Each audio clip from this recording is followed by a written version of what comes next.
উস্তাদ কোনো কিছু ভাল লাগে না, মনে হইতেছে কি আবার কি হলো? মনে হইতেছে যে সব কেমন থামি থেমে গেছে, মানুষজন আমাদের কাছে আহেও না, তো ভালো মতন আমাদের সাথে ভালো ব্যবহারও থেমে করে না। গেছে? কি থেমে গেছে? কি কইছ তুই? আপনার কাছে কয়জন আহে বলেন? আমার কাছে কয়জন আসে? আমার কি কোনো কিছুর অভাব আছে নাকি? আমি টাকা পয়সা দুই হাত ভরে কামাইছি, আমার ব্যাংক ভরা টাকা, আমার মাঠে কত জমি, আমার কাছে মানুষ আসতো না আসলো আমার কি দরকার? আমার কারোর দরকার নেই। তারপরেও আছে না ওই ওই পাশের ওই যে মাতব্বর আছে না, ওই ওই গ্রামের একটা মেম্বারও দাঁড়াইছিল, ওরে দেখেন ওর টাকা পয়সা নাই, কোনো কিছু নাই, বুঝি না মানুষ ওর পিছন পিছন কে দৌড় দেয়। কথা তো তুই ঠিকই বলেছিস, তোমার চিন্তায় ফেলা দিলি। তারই কথা। তাহলে আমার এত টাকা পয়সা দিয়ে কি হবে? টাকা পয়সা তো আসলে কোনো কাজে আসতেছে না। হয় যে তুই কি করিস? তুই তো খালি ঘুমাইস আর খাইস। তোর আমি বেতন দিয়ে রাখিস কিসের জন্য? তুই আমার একটা বুদ্ধি দিতে পারিস না? আমার এত টাকা পয়সা, মানুষ আমার চিনবি জানবি, আমার সবাই আমারে সম্মান করবি, তুই আমার অ্যাসিস্ট্যান্ট হয়ে তুই কোনো কাজই করতেছিস না। তুই আমার একটা বুদ্ধি দে। আমার 2 মাসের টাকা এখনো আমি পাই না।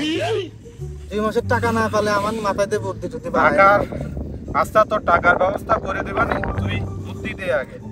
একটা ইউনিক একটা বুদ্ধি দিবি যাতে গ্রামের সকল মানুষ আমারে চেনে, আমারে সম্মান করে। আমার সম্মান টাকা দিয়ে আমি কিনে নেব। তুই আমার একটা বুদ্ধি দে। আমার টাকা পয়সাগুলো সব জলে চলে যাচ্ছে, মানুষ আমারে কেউ ইজ্জত সম্মান করে না।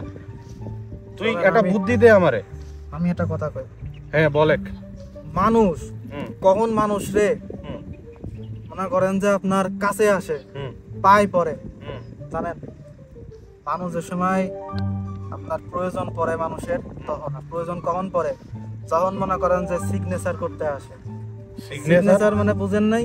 আমি তো সারা জীবন দিয়ে আসলাম টিপসই রে, আমি সাইন করবো না কেমনে? আরে বস, আপনি কোনো টেনশন করেন না, আমি 5 পাস, আমি সিগনেচারটাও শিখে গেছি, সমস্যা নাই।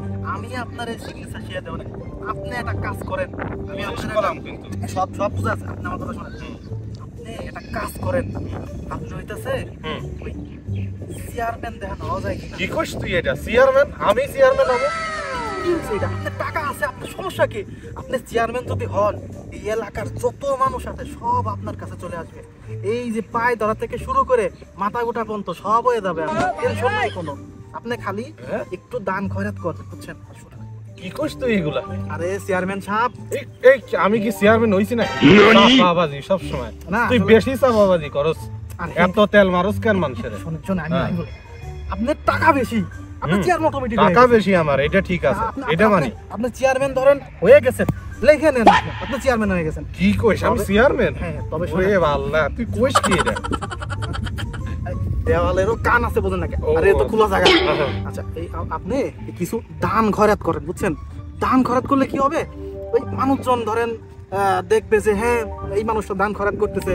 আমি ধরেন এই আশেপাশের আমাদের লোকাল কিছু সাংবাদিক আছে, হ্যাঁ কিছু ওই যে ফেসবুক আছে, যে যারা ইউটিউব করে এরা আছে না, কিছু ডাক্তার দিলাম, দিয়ে তুই আপনার দিয়ে একটু ভিডিও টিডিও করাইলাম। হ্যাঁ আমি করব দান, তুই আমার এই পরামর্শ দিচ্ছিস? আমি মানুষের সারা জীবনে এক কাপ চাও খাওয়াই নাই।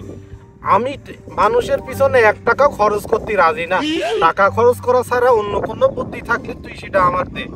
আমি মানুষের পিছনে আমার এত কষ্টের টাকা আমি খরচ করতে পারবো না, তুই অন্য বুদ্ধি দে। বস, আপনি বিষয়টা বুঝতেছেন না। আপনি যদি একবার চেয়ারম্যান হন, আপনি বোঝেন আমার টাকা কি উঠে আসবে নি? আমি যে টাকা খরচ করবো 5টা বছর যদি আপনি চেয়ারম্যান হন, আপনার চালের বস্তা থেকে শুরু করে আপনার টাকার বস্তায় হয়ে যাবে, আপনার পরিণত হবে। এটা বুঝে আপনি আমার কাছে বলিস কি রে? হ্যাঁ আপনি দেখেন নেই আমাদের যে বর্তমান চেয়ারম্যান রয়েছে, এটা কয়তলা বাড়ি? কেমন হয়েছে? ওই লোকমান মিয়া হ্যাঁ কয়তলা বাড়ি? ও তো একবারে গরিব মানুষের ছেলে ছিল, ও এত বড় লোক হইলো কিভাবে? হ্যাঁ দেন গা, আপনি সেবা লোক, আপনারা কয় না তাই। ও, তুই তো আমার টেনশন ধরায় দিলি রে। কি করা যায়? না আপনি দাঁড়ান, আমি আছি তো, আমি যে আজ থেকে আপনার পিএস। তুই কি আমার সাপোর্ট দিবি নি? 100%। সত্যি করে বলিস? দাঁড়াই করেন, আতুসা করে দেন, আতুসা করেন। আমার তো নেতা নেতা মনে হচ্ছে রে। আসলে কি আমি চেয়ারম্যান হতে পারবো না? হ্যাঁ হয়ে গেছেন, চেয়ারম্যান হয়ে গেছেন। আমি তো মনে হচ্ছে এখনই চেয়ারম্যান হয়ে গেছি। চেয়ারম্যান হয়ে গেছেন। আমার ওই যে সত্যি কথা শোনেন, বলতেছিস? আমি কই, আমার ওই যে পরিচিত 2 সাইডে ইউটিউবার আছে, হ্যাঁ ফেসবুকে কি কন্টেন্ট না কি কয় আছে না, ওই যে ওইটা করে ওরা, হ্যাঁ। ওকে ডাকি নিয়ে এসে যে ক্যামেরা আছে, আসবি না ওরা? এ টাকায় সরকারের কাজ, টাকা দিলে পরে সব হয়ে যায়, বুঝছেন না? ওই আইসে ওরে আপনাদের ভিডিও করে দিল, আপনি ভাইরাল, মানে আপনার চেয়ারম্যান। এখন বর্তমান কি হয়েছে, যারা ইউটিউবার ওরাই এমপি, ওরাই মিনিস্টার, ওরাই সব, ওরা সবকিছু হ্যাঁ ইউটিউবার টাকা দিলেই আমি চেয়ারম্যান। হ্যাঁ হ্যাঁ আচ্ছা শোনেক, টাকা আমি দেবো ঠিক আছে, কিন্তু টাকা কিন্তু মানুষের দেখা দিয়া লাগবে। তুই কিন্তু নে, সব tension জায়গায় করেন ছড়া না। দিবি, তুই পোস্টারে দিয়ে দিবি, সব জায়গায় লিখে দিবি, আমার নাম লিখে দিবি। শোনেন, বস, আপনি দেবেন 2 টাকা, কিন্তু আমি দেখাবো এখানে আপনার 2000 টাকা। ওহ, আপনি এখানে মারাত্মক। তুই দেখেন, কি বুদ্ধি দিলি আমার এটা? আমার কাছে এইসব ইউটিউবার আছে, হ্যাঁ। আপনি দেবেন 2 টাকা, ওরা দেখাবে 2000 টাকা। তাই? হ্যাঁ, আচ্ছা তুই এইগুলোরে হায়ার করে কি, এগুলোরে কন্ট্রাক্ট করে নিয়ে আয় আমার কাছে, কালি নিয়ে আয় আমার কাছে। আমি এদেরকে কিছু টাকা ধরাই দিই, মানে তুই এরা যেন ব্যাপকভাবে প্রচার করে, আমাকে যেন দানবীর বানা ফেলে।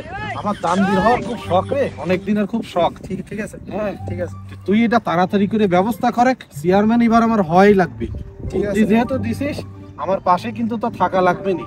আমি তো ওই যে দাঁড়া আছি খাম্বার মতন, তুই আমি তো তো খালি কথা বলিস, তুই তো কোনো কাজের না, তোর কি আসলে করব? আমি বুদ্ধিটা দিলাম, আপনি আমার একটু ঠিক আছে, তুই ভালো থাক, তুই তুই খুব ভালো মানুষ, তুই ভালো থাক, তুই আমার সাথে থাকবি। হ্যাঁ। না ওইটা না, আমার মানে 2 মাসের আ- আ- টাকা আবার ওই যে 2 মাসের টাকা আরে ছিল। দিবানে